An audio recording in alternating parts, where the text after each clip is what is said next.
to burn up. Ideally, yes, ideally. Well, we tend to hear a lot about retirement woes from the baby boomer generation, but the generation that is approaching retirement now is facing a different set of challenges. We're talking about Gen X. That's people between the ages of about 44 to 59. And according to Schroders 2023 retirement survey, this group is feeling the most uncertain about their ability to retire. 61% of Gen Xers surveyed don't believe they will achieve their dream retirement. And more than 80% of Gen Xers say they are either concerned or terrified about not having regular incoming paychecks during retirement. They are spooked. Ted Jenkins, CEO of Oxygen Financial and Morning Rush Financial expert, is here to explain this.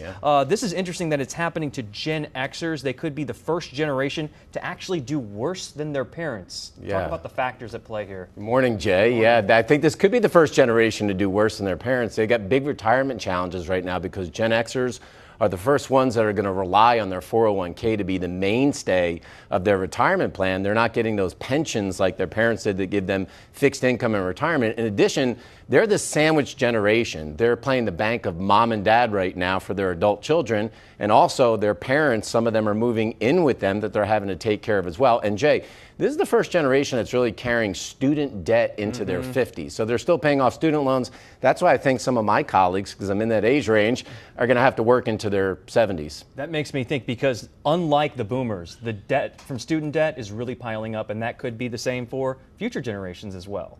Yeah, I mean, there's no doubt. This group is just way behind on average. Gen Xers say they need about $1.1 million in order to be able to retire, but they're on track to have about $660,000.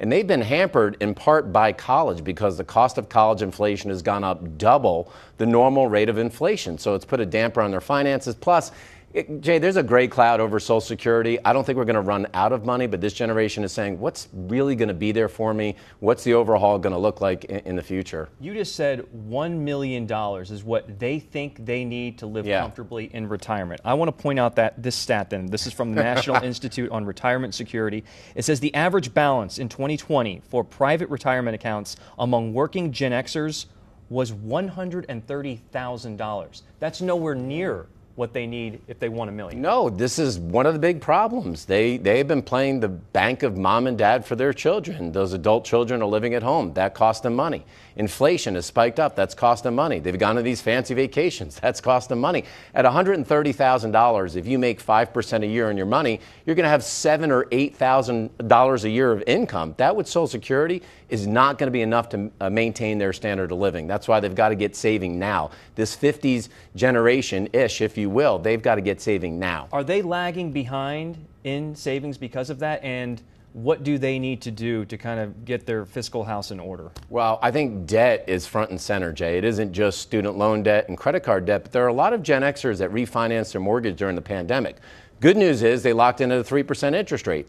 The bad news is they have 30 more years to make those payments. That means they may be making payments into their 80s. And so the question is, can you afford that debt in your 80s when you're not making that kind of income anymore? And a lot of Gen Xers pull back on the risk profile with their investments. Use the rule of 120. If you're 50 years old, subtract it from 120. That's 70. That's about how much money you should have in things like real estate and stocks. Gen Xers get way too conservative with their money, thinking, I'm going to retire in 10 years, but you need that to grow for the next 30 years during your retirement. That's a big mistake a lot of Gen Xers make. Do they need to worry at all about Social Security drying up? I know that's been a big issue on Capitol Hill. Listen, right now, the Social Security Trust Fund says that money's going to run out somewhere in the mid-2030s.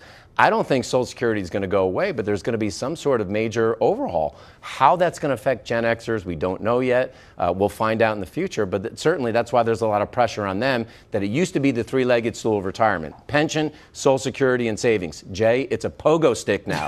It's just savings. That's all that you have. I mean, I'm laughing, but that's, dire straits for a lot of people in this situation. But great to unpack this generation. We don't talk a lot about Gen X. It's good to talk about that. Ted Jenkins, CEO of Oxygen Financial. Always appreciate your perspectives. Yeah, thanks, Jay. We'll be right back.